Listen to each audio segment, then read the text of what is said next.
അത് നമ്മളെ ചൊറുക്കൊണ്ടല്ല, അത് അള്ളാഹു തആല അവന് അനുവദിച്ചു കൊടുത്ത ഔദാര്യ. ഒരാള് ഇതിന്ന് പോയിട്ടുണ്ടെങ്കിൽ അത് നമ്മുടെ കുഴപ്പം കൊണ്ടല്ല, അള്ളാഹു തആല അവന് നിഷേധിച്ച ആ ഹിദായത്തിന്റെ അടയാളമാണത്. അതുകൊണ്ട് ഇസ്ലാം മതത്തിലേക്ക് ആര് വരുന്നോ, ഇസ്ലാം മതത്തിലേക്ക് ആര് പോണോ, ഇസ്ലാം മതം വലുതാവണോ, ഇസ്ലാം മതം ചെറുതാവണോ, അതിനെതിരെ പ്രയാസങ്ങളുണ്ടോ, പോരാട്ടങ്ങളുണ്ടോ, യുദ്ധങ്ങളുണ്ടോ? നിങ്ങൾക്കറിയോ? നിങ്ങളൊക്കെ ആ +2 പുസ്തകമൊക്കെ നിർത്തിട്ടെ അതിൽ ഇസ്ലാമിക ചരിത്രം പഠിക്കുന്ന പാഠത്തിലെ അബ്ബാസിയ ഖിലാഫത്തിന്റെ മാപ്പ് ഒന്ന് നോക്കണ്ടേ? അബ്ബാസിയ ഖിലാഫത്തിന്റെ മാപ്പ് ഒന്ന് നോക്കണം. 16,000-ഓളം ചതുരശ്ര കിലോമീറ്റർ വിശാലമായി കിടക്കുന്ന അബ്ബാസിയ സാമ്രാജ്യത്തിന്റെ ഒരു തലക്കലാണ് താർത്താരികൾ വന്നിറങ്ങിയത്.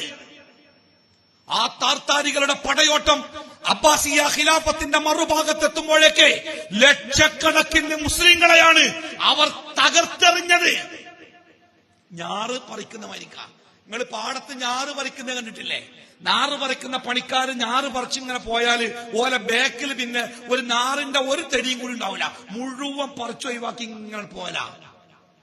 താർത്താരികൾ അബ്ബാസിയ ഖിലാഫത്തിലേക്ക് വന്നിറങ്ങിയിട്ട് അവരങ്ങനെ വലിയായിട്ട് അങ്ങനെ പോയപ്പോ അവര് പോകുന്ന വഴിക്ക് ഒരൊറ്റ മനുഷ്യജീവൻ പോലും ബാക്കിയാക്കാത്ത വിധം അവർ മുസ്ലിങ്ങളെ തുടച്ചു നീക്കി, അക്ഷരാർത്ഥത്തിൽ തുടച്ചു നീക്കി. എന്നിട്ടെന്താ ഈ ലോകത്ത് ഇസ്ലാമിന് പറ്റിയത്?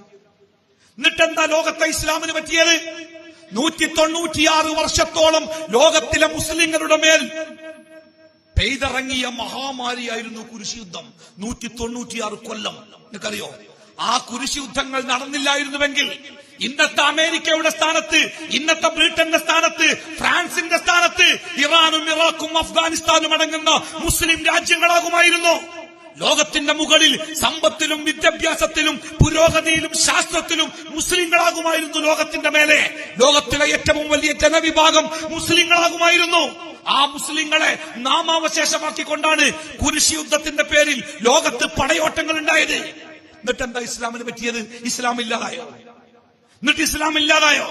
അപ്പോ ഇസ്ലാമിനെതിരെ നാനാഭാഗത്തു നിന്നും വരുന്ന പടയൂട്ടങ്ങളെ, അക്രമങ്ങളെ, ഗൂഢാലോചനകളെ ആരും ഭയപ്പെടേണ്ട.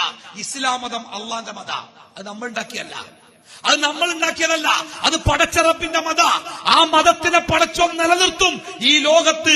അത് നിലനിൽക്കേണ്ടിടത്തോളം കാലം അല്ലാഹു തആല ഈ മതത്തിനെ ലോകത്ത് നിലനിർത്തും. ഇന്നും ഇങ്ങനെയൊക്കെ കഷ്ടപ്പാടിന്റെ നെറിപ്പോടിൽ മുസ്ലിങ്ങൾ വളർന്നിട്ടും ഇന്നും ലോകത്ത് ഏറ്റവും കൂടുതൽ വേഗത്തിൽ വളർന്നുകൊണ്ടിരിക്കുന്ന മതം ഇസ്ലാം മത. The fast growing religion. ലോകത്ത് ഏറ്റവും പെട്ടെന്ന് വളർന്നുകൊണ്ടിരിക്കുന്ന